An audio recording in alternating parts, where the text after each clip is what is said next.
this is Russ. Yeah, I'm back in the car again. Yeah, this is the day after I did the Volo Auto Museum video with the Batmobile, the DeLorean, and all sorts of other fun cars. Yeah, I had a lot of fun going there. I didn't show you guys everything on that video.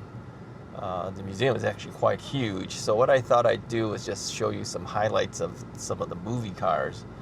But we'll go and take a look again, and we'll take a look at some of the actual classic cars that are, I guess, more standard. Not really sure what they call it. It's not a movie car.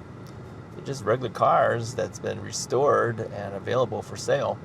Yeah, that place is really something different. It is a museum because it does have the movie cars in there, and of course, if you just look at the restored cars as museum pieces, it is a museum, but they sell those restored cars. They don't sell the movie cars. Okay, you cannot buy the Batmobile. Well, actually, you can buy a Batmobile if you wanted to. There's a guy, I think, that makes Batmobiles. But the one that they have there, they claim, is not a recreation Batmobile, but an actual one that was licensed. It's actually signed by George Barris, who, of course, is the guy who created the Batmobile for the 1966 television series. So I've always enjoyed cars, as you might know. You always see me as I'm driving past some cars. I'll say, hey, look at that one, you know. I could never afford any of these things, of course, and I don't see myself ever owning anything like that, although I wouldn't mind.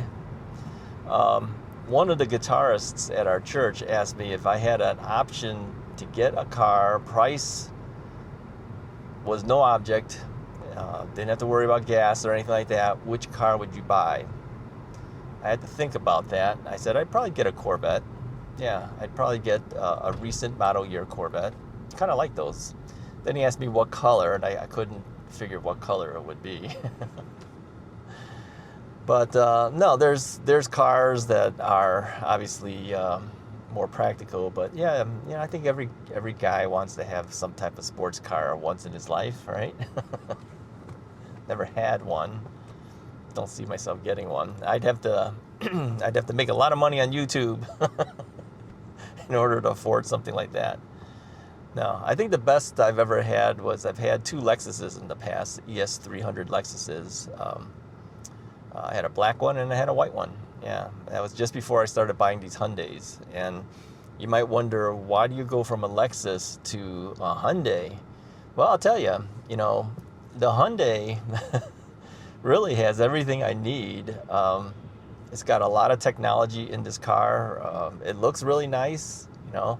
It drives very well. Sure, it doesn't have the same comfort level as the Lexuses had. You know, it's got cloth seats. I usually put these seat covers on the car seats now. It's got cloth seats, and yeah, it doesn't feel as luxurious as the Lexus cars, but I have nobody to impress at this point. I'm too old. I don't care anymore.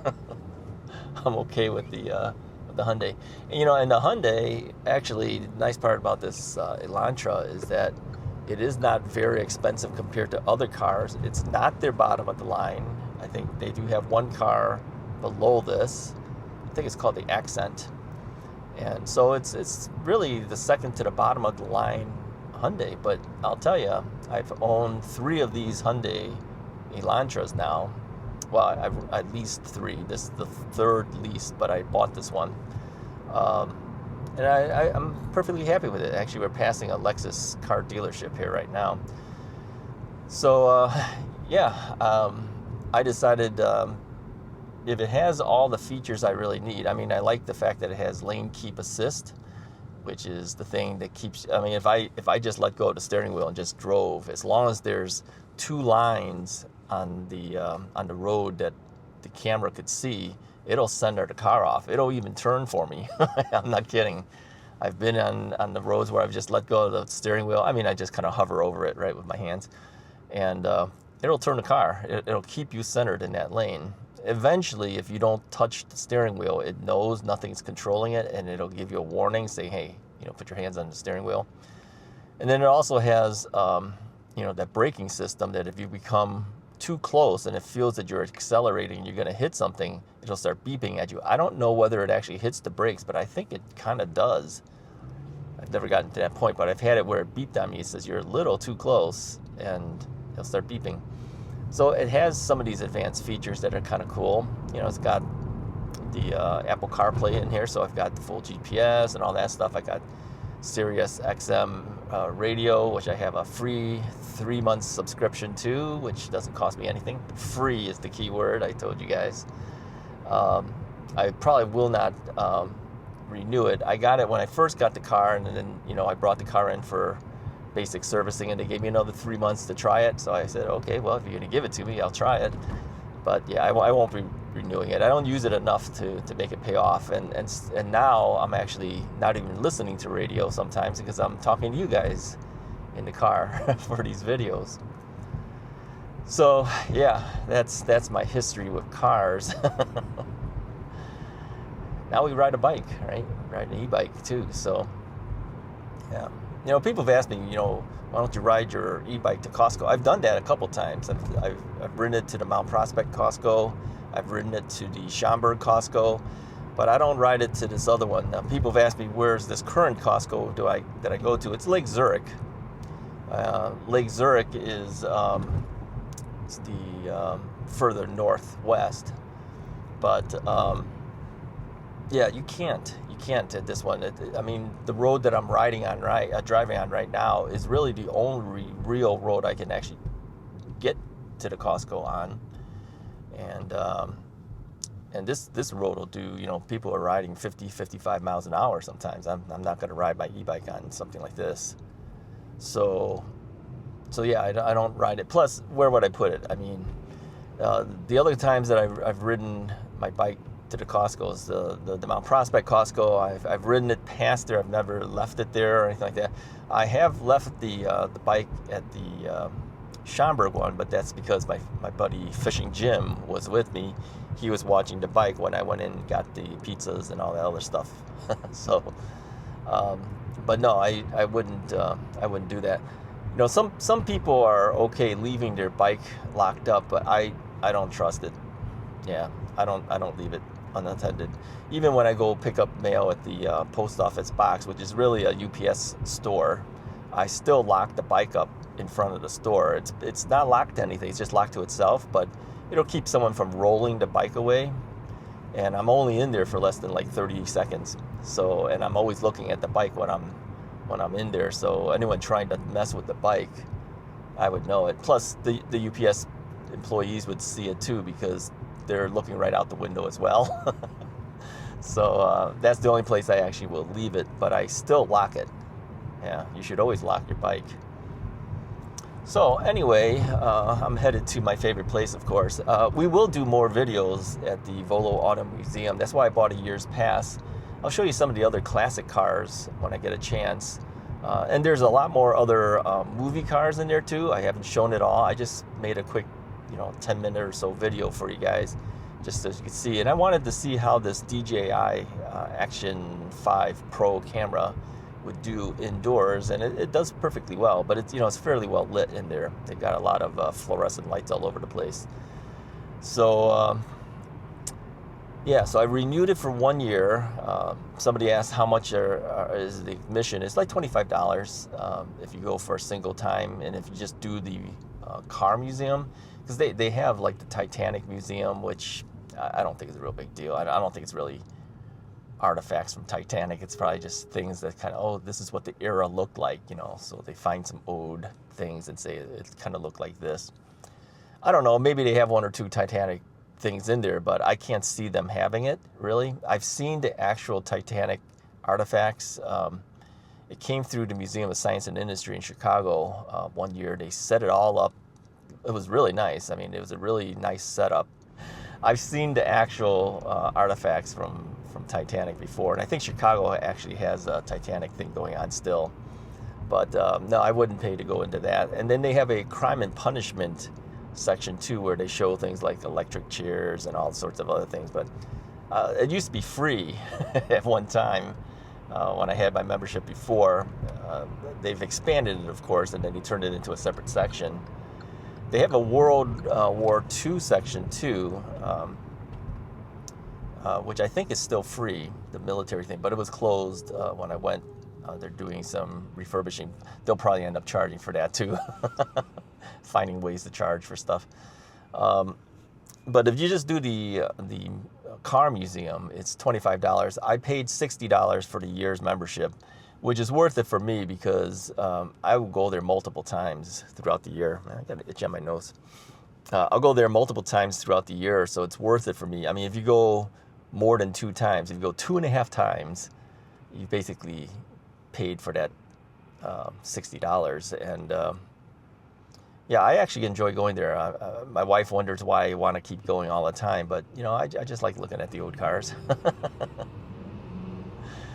It's just a thing that I do. What can I say? Plus, you know, I don't live that far from the place. It's about a half hour.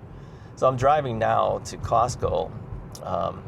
So it's about twice the distance of Costco. I think I said it was halfway to Costco. No, what I meant is it takes me about 10 to 15 minutes to get to Costco, another 15 minutes more, and I would be at the museum. So it's about a half-hour drive for me. It's not that bad. It's all on one road. It's all on this road all the way down until you run into it. So it's, how hard is it to get there, right? Anyway, so we'll see more of the cars over time. I don't know how many of you guys will be watching it. I was looking at the analytics before I left here. And, you know, I could have put it on a e-bike video day, but I said, no, I'm going to put it on the Russ Talks day, knowing full well that that would mean less people would see it. But it's okay. We'll eventually build it up. All right. Well, anyway, I'm almost at Costco, so I appreciate you guys watching, keeping me company as I drive, telling you some little details, little odds and end things that it's always on my mind, but I don't get a chance to actually do it on some of the more structured videos. Oh, somebody asked me too, what's the purpose of having music in the background of that video? Well, it's for ambience, really, you know, because if you're not talking while you're in the museum, which I was doing, by the way, I just couldn't use the footage because the copyrighted music was playing overhead while we were there. So YouTube will stop that video by demonetizing the video and then put a strike against you for using music that's copyrighted. And so this person can't drive or something. Okay, now that she's trying to get into the parking space, it's locking me up. So anyways, so yeah, you can't use any music in the background that is copyrighted music. So the music I put behind it was music from YouTube, and I just put some jazz music on it. And the reason we do it is for ambience, because if I'm just simply talking in a studio type environment, which is what I was doing with the microphone for the narration of that video, if you just do that, it's kind of dead sounding. Yeah, I mean, even when you do an e-bike video, you're outside, you kind of have the ambience of the outside while you're doing your commentary. And so he asked, you know, what's the purpose of having music when someone's doing a commentary? Is to give you some background. I mean, otherwise a dead studio sound is really quiet. I mean, even in here, you can hear a little bit of the road noises. You can hear the heater kicking in, but without anything, it's really dead. So a lot of times people will put music in the background just to fill the dead air, to give you a little bit of ambience and the like. Whether you like it or you don't, I mean, I know some people absolutely hate it, but I felt it was too dead sounding without it. So I don't know, put a comment below. Do you like having the music behind it, or would you have rather heard that thing totally without anything? Because it would literally sound like I'm in a very non-reverberant room. Well, sometimes you might hear some of it because the environment that I record in has very tall ceilings, and you would hear my particular room environment that I'm recording that in. But you know, it's just not the same. So a lot of times people will put music in the background because of that. So, and I was debating which music to do too, because I had a couple of music's running, and I tried it and said, yeah, okay, this doesn't cut it, this doesn't work. And I felt that the jazz music was probably best to put it on that particular video. But let me know in the comments. All right, and also let me know what you thought about the Volo Museum, if you'd like to see more of that. I hope you do, because I bought a year's worth of pass to go, and I will be going. So I figure if I'm already going to be going, I might as well record some of it too. Yeah, a little chilly now. I got up today, and as I usually do, I listened to what the weather report will be. Apparently it snowed a little bit last night. I see some snow on the ground. I don't know if you can see it. You might not be able to see it out of the windows here, but very light dusting of snow. Okay, not much, right? Well, then I went further and I took a look at what the forecast might be, and they said Chicago is expected to get up to 2 inches of snow within the next week, but more specifically in the north and northwest portions of Chicago. Guess where I live? Northwest suburbs of Chicago. So yeah, I said, well, I'm gonna have to get some gas in the little gas container, because I don't have any gas to put inside the snowblower. Yeah, I've been saying I needed to get the gas in there eventually, but now I'm gonna have to do it because it's gonna snow. Yeah, so I use a pretty big snowblower. I've shown it before on the channel. I'll show you again. I'll show you what it is inside my garage. I actually have 2 snow machines. One's a big one, as you can see. That's made by a company called Cub Cadet, I believe. And then I have a small Toro snow thrower that used to be my dad's. Yeah, he gave it to his sister, my aunt, before they ended up moving to Florida in their retirement days, because he didn't need it anymore if he was moving to Florida. my mom and dad's passed on, of course, but so my aunt gave it to me because she says, oh, I don't need it. So she gave it to me, and I still have it. Now that little thing is electric, so you have to have it plugged in, and it's really kind of tough to deal with. I've had different types of snow machines in the past. I had another one that my sister-in-law gave me, but it was the type that, you know, you had to mix with oil and the gas. Yeah, that's not good. Don't get those. You smell like gasoline all day long if you get those type of things. Yeah, so I got the type that you don't need to mix oil with it. It's just a regular gas engine.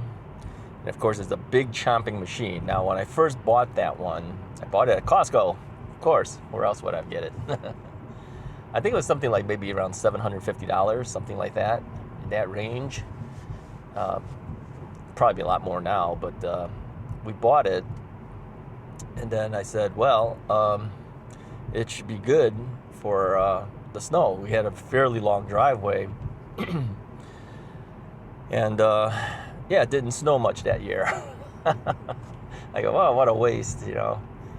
Then we ended up moving, and in our current home, which we've been in for many, many years now, doesn't have as big of a driveway. I says, oh, I'm not going to need this thing. It's just so short.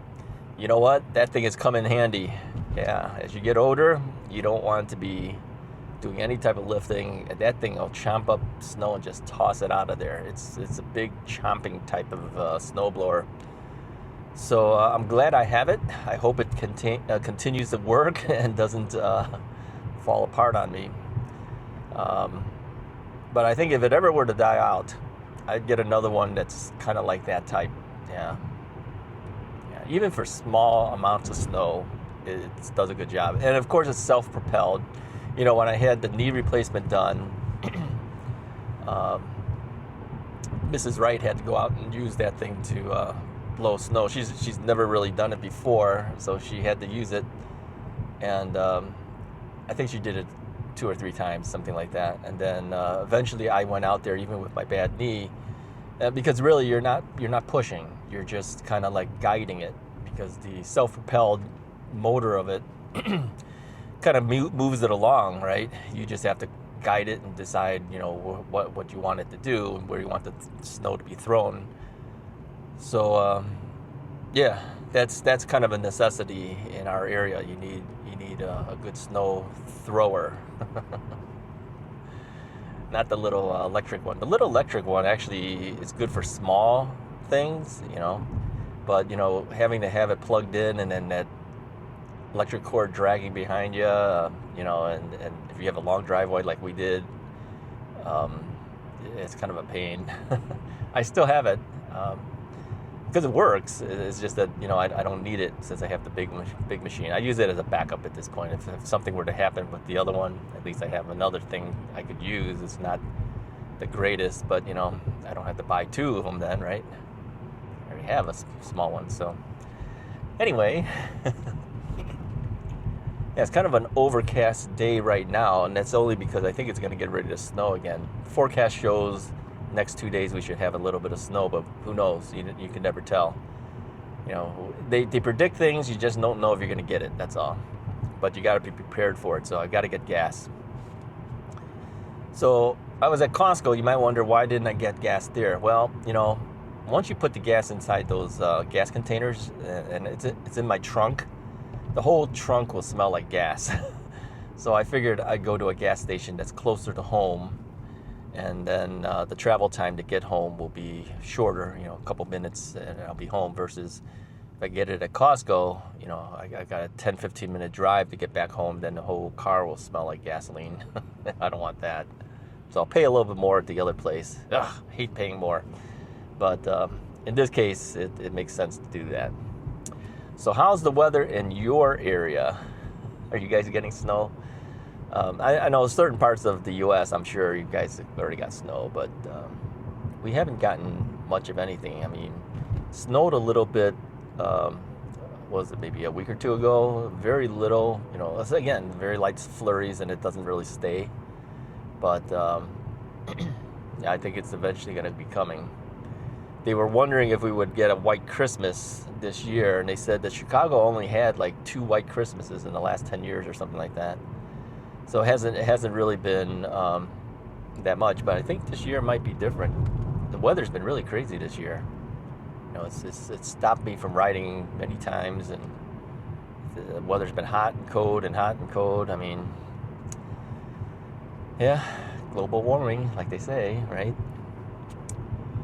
All right, anyways, that's about all I wanted to talk about on my way back from Costco. You know, getting ready for winter time.